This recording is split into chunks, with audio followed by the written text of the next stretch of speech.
പ്രിയപ്പെട്ടവരെ, ഏവർക്കും ഏറ്റവും പുതിയൊരു വീഡിയോയിലേക്ക് സ്വാഗതം. അപ്പം നമുക്ക് എല്ലാവരും കാത്തിരുന്ന ക്ഷേമ പെൻഷൻ അറിയിപ്പ് എത്തിയിട്ടുണ്ട്.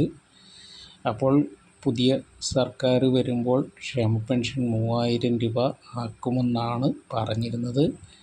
അപ്പം നമുക്ക് 3000 വീതം ലഭിക്കുമോ അതോ അതിൽ കുറവാണോ തുക എന്നൊക്കെയുള്ള കാര്യങ്ങൾ അറിയുന്നതിന് മുമ്പ് ഈ ചാനൽ ആദ്യമായിട്ട് കാണുന്നവരാണെങ്കിൽ തീർച്ചയായിട്ടും ഈ ചാനൽ ഇപ്പോൾ തന്നെ ഒന്ന് സബ്സ്ക്രൈബ് ചെയ്തേക്കുക. വീഡിയോ എന്തായാലും ഇപ്പോൾ സർക്കാർ അറിയിച്ചിരിക്കുന്നത് 1070 കോടി രൂപ ക്ഷേമ പെൻഷൻ വിതരണത്തിനായിട്ട് അനുവദിച്ചു എന്നാണ്.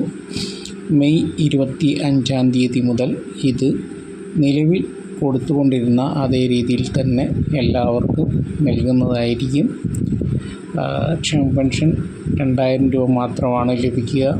ഒരു പുതിയ സർക്കാർ നിലവിൽ വന്ന ശേഷം കൂട്ടും എന്ന് പറഞ്ഞിരുന്നത് നടന്നിട്ടില്ല.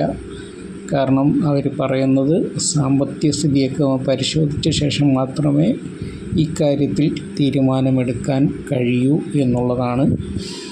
അതുപോലെ തന്നെ ക്ഷേമ പെൻഷൻ വിതരണ രീതിയൊക്കെ തന്നെ മാറ്റുന്നതിനെക്കുറിച്ചുള്ള ഒരു ചർച്ചയൊക്കെ നടക്കുന്നുണ്ട്. അത് പഴയ രീതിയിൽ, അതായത് പോസ്റ്റ് ഓഫീസ് വഴി വിതരണം ചെയ്യണം എന്നാണ് ഒരു വിഭാഗം UDF പ്രവർത്തകരുടെയൊക്കെ ആവശ്യം. അതനുസരിച്ച് ചിലപ്പോൾ മാറ്റം വന്നിരിക്കാം. അതല്ലെങ്കിൽ അവരവരുടെ ബാങ്ക് അക്കൗണ്ടിൽ വഴി മാത്രം, അതായത് വീടുകളിൽ എത്തിച്ചു കൊടുക്കുന്ന പരിപാടി നിർത്തും എന്നൊക്കെയാണ് ഇപ്പോൾ ചർച്ചകൾ വരുന്നത്. ഓക്കെ.